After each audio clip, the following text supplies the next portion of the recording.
সুপ্রিয় শিক্ষার্থী বন্ধুরা, আসসালামু আলাইকুম। আশা করছি তোমরা সবাই খুব ভালো আছো।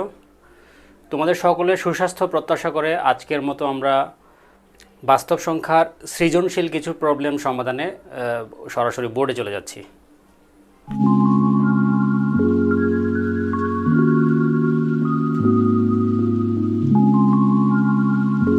শিক্ষার্থী বন্ধুরা, প্রথম প্রবলেমে দেয়া আছে প্রথম সংখ্যাটিকে সাধারণ ভগ্নাংশে প্রকাশ করো। প্রথম দেওয়া আছে 5 পয়েন্ট মানে হচ্ছে 5.432 এর উপর পৌনঃপুনিক।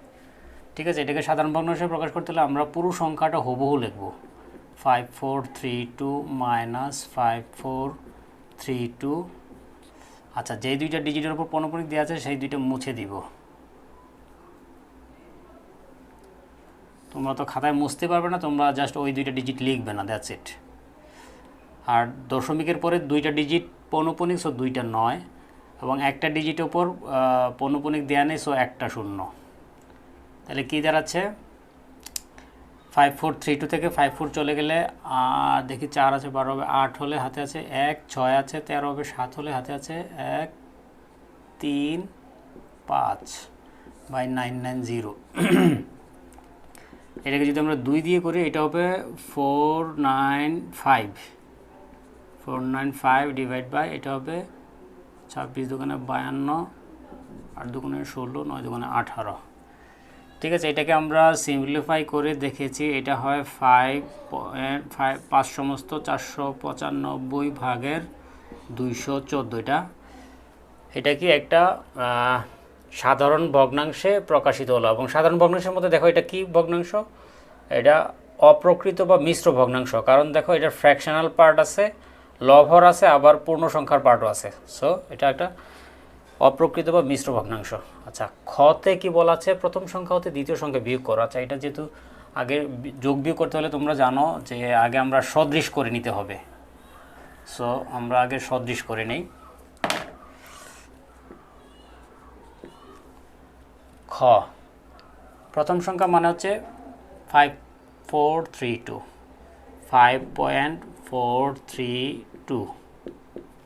আচ্ছা, আমরা জানি এইটা সদৃশ করতে হলে আগে অনাবৃত এবং আবৃত এগুলোর ডিজিটটা বের করতে হয়। কয়টা অনাবৃত আর কয়টা আবৃত আছে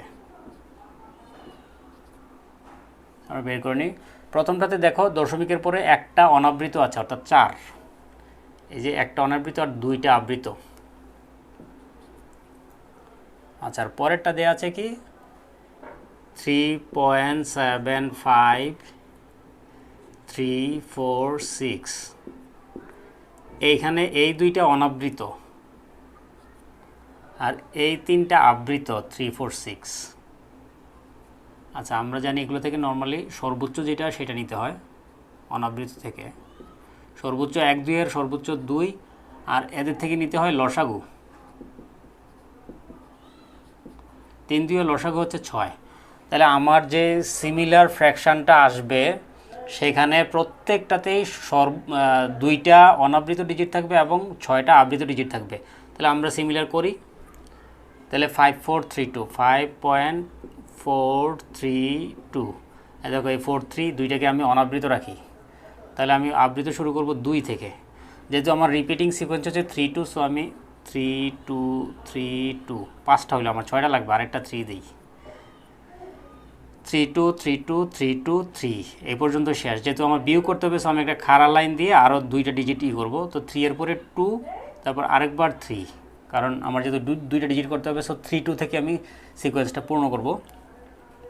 আর এইখানে কি করব দেখো 3.75, প্রথমে দুইটা অনাবৃত দেওয়াই আছে, এখানে কিছু করা লাগবে না। 346, আবারও 346, 6টা হয়ে গেল।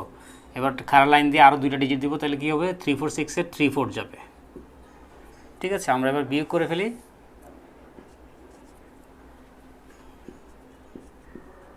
বিয়োগ করে কি দাঁড়ায়? আচ্ছা, 4 আছে 13 হবে, 9 হলে হাতে আছে 1, 4 আছে 12 হবে, 8 হলে হাতে আছে 1, খাড়া লাইন 1 মানে 7, 7 আছে 13 হবে, 6 হলে হাতে আছে 1, 5 আছে 12 হবে, 7 হলে হাতে আছে 1 4, 4 আছে 13 হবে 9 হলে, হাতে আছে 1 7, 7 আছে 12 হবে 5 হলে, হাতে আছে 1 5, 5 আছে 13 হবে 8 হলে,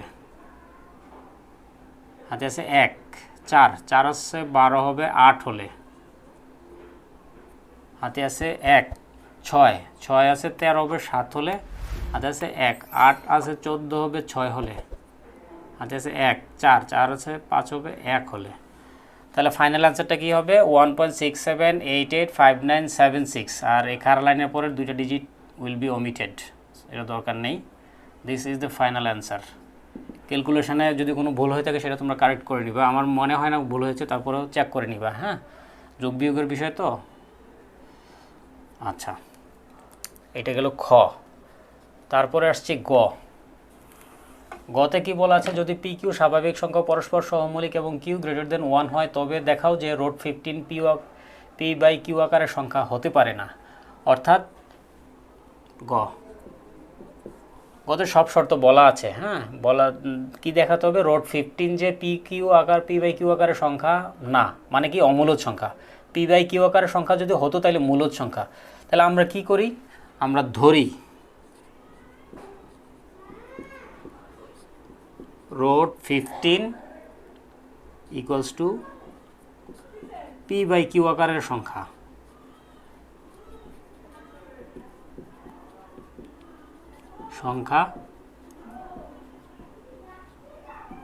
বা মূলদ সংখ্যা। ঠিক আছে, আমরা জাস্ট উল্টোটা ধরলাম। প্রশ্নে বলছে যে রুট 15 পি বাই কিউ আকারের সংখ্যা হতে পারে না, বাট আমরা ধরে দেখি, ধরে নিলাম যে রুট 15 পি বাই কিউ আকারের সংখ্যা বা মূলদ সংখ্যা। তাহলে কি হবে, যেখানে পি কিউ স্বাভাবিক সংখ্যা এবং পরস্পর সহমৌলিক এবং কিউ গ্রেটার দেন 1 এটা বলাই আছে। সো এই জায়গায় আমার এগুলো আর সাইড নোট হিসেবে লিখতে হবে না। তাহলে আচ্ছা, এবার আমরা কি করি, বোথ সাইডকে আমরা বর্গ করে দিই। রুট 15 এর square equals to P by Q এর স্কোয়ার, বোথ সাইডকে বর্গ করে। তাহলে কি হবে, এটা হবে স্কোয়ার আর রুটে অমিট হয়ে যাবে, থাকবে অনলি 15, আর এই পাশে হবে P square by Q square. আচ্ছা, পরের লাইনে আমি যেটা করবো, উভয় পক্ষকে কিউ দ্বারা মাল্টিপ্লাই করি, 15 ইন্টু কিউ, এই পাশেও P square into Q by Q square. তাহলে এই কিউ আর এই কিউ স্কোয়ার এর সাথে একটা কিউ থাকবে। তাহলে কী দাঁড়াচ্ছে, 15 Q equals to P square by Q.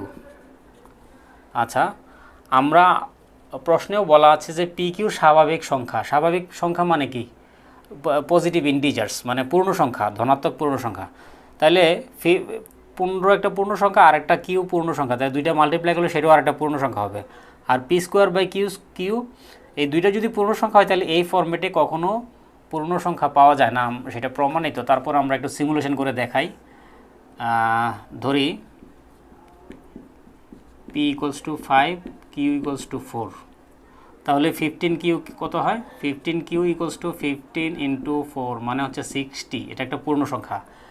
আর এটা হলো বাম পাশে আসলো এটা। হ্যাঁ, আর ডান পাশে দেওয়া আছে কি পি স্কোয়ার বাই কিউ মানে হচ্ছে কি 5 স্কোয়ার, কিউ মানে হচ্ছে 4, তাহলে কি 25/4 মানে হচ্ছে 6.25, এটা একটা ফ্র্যাকশান। ওই পাশে পেয়েছে 60 একটি পূর্ণ সংখ্যা, আর এই পাশে পেয়েছে 6.25 একটা ফ্র্যাকশান। সো দুইটা কখনোই সমান হতে পারে না।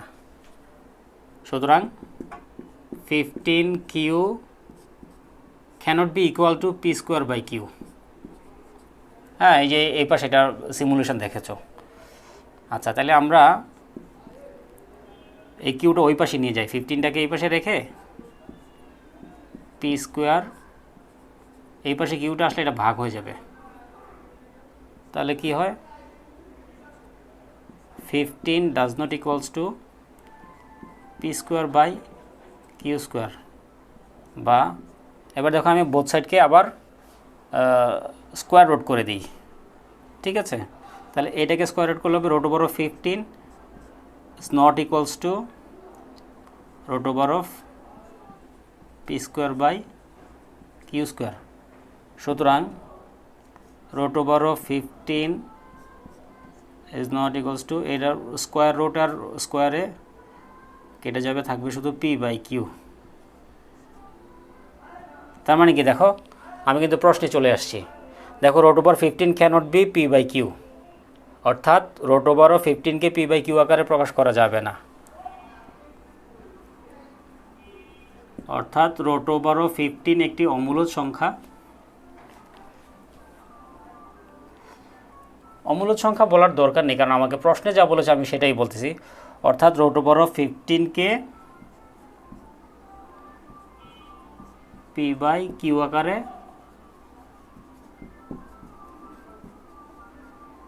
প্রকাশ করা যাবে না, প্রমাণিত। ঠিক আছে, তাহলে পরের প্রবলেমে যাই আমরা।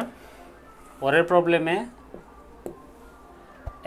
n plus 1 n plus 2 n plus 3 চারটি ক্রমিক স্বাভাবিক সংখ্যা, যেখানে n স্বাভাবিক সংখ্যা। স্বাভাবিক সংখ্যা মানে তোমরা বুঝো সকল ধনাত্মক, অল পজিটিভ ইন্টিজার্স আর স্বাভাবিক সংখ্যা, মানে all positive integers can be defined as natural numbers. ঠিক আছে, 0 থেকে বড় সকল ধনাত্মক, অখণ্ড বা পূর্ণ সংখ্যাকেই আমরা স্বাভাবিক সংখ্যা বলি। ও, এটা স্বাভাবিক সংখ্যার ডেফিনেশনও তাই বলা আছে। স্বাভাবিক সংখ্যা কাকে বলে? All positive integers can be defined as natural numbers. বাংলায় যদি বলি, 0 থেকে বড় সকল ধনাত্মক অখণ্ড সংখ্যাকে স্বাভাবিক সংখ্যা বলে। 0 থেকে বড় মানে ধনাত্মক, এটা তোমরা বুঝতে পারছো।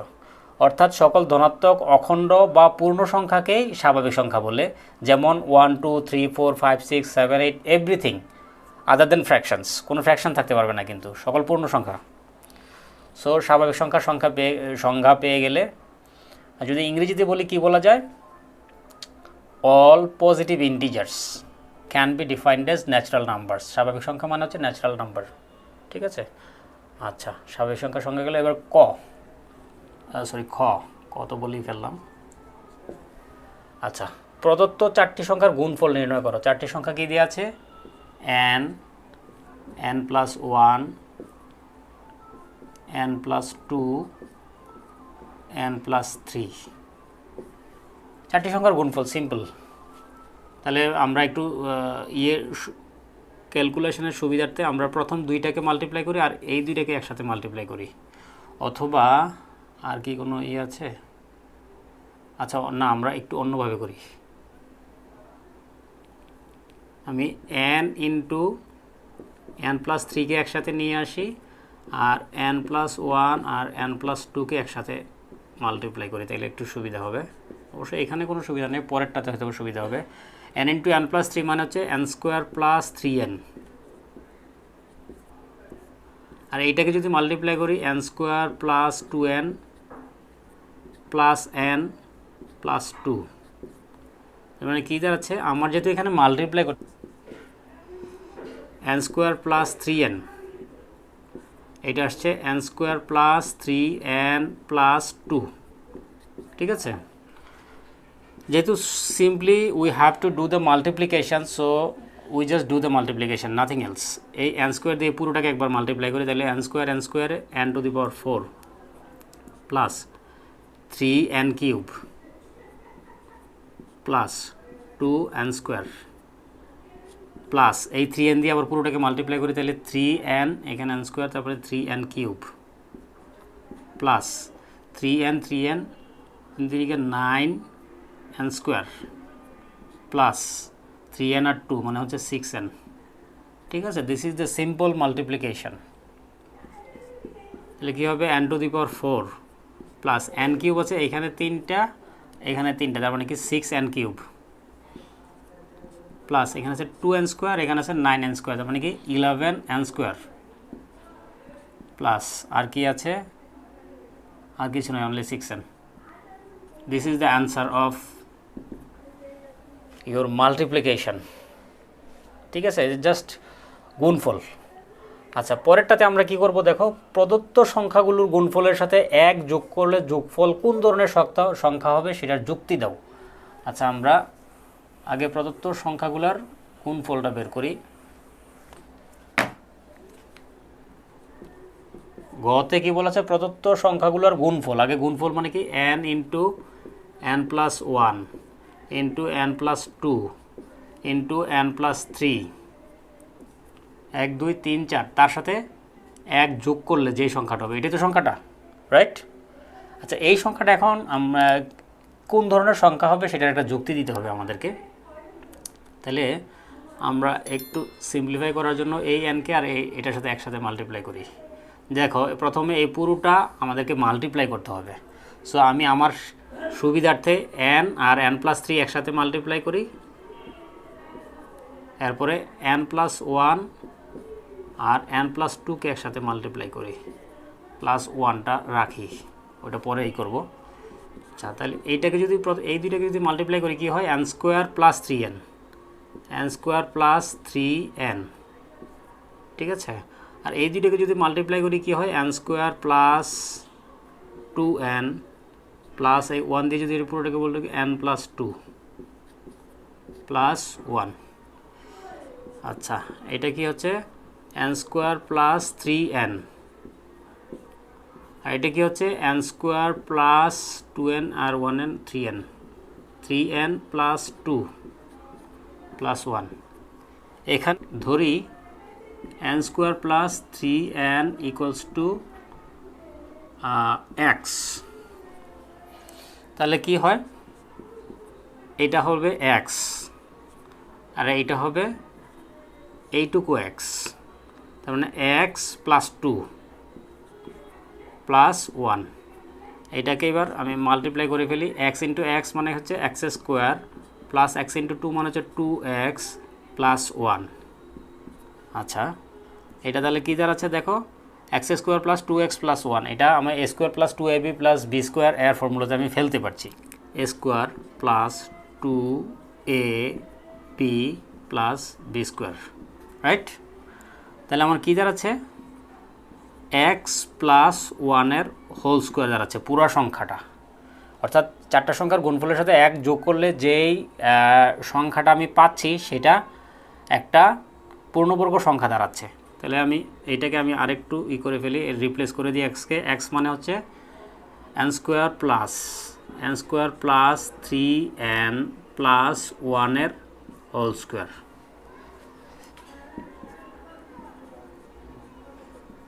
যাহা একটি পূর্ণবর্গ সংখ্যা।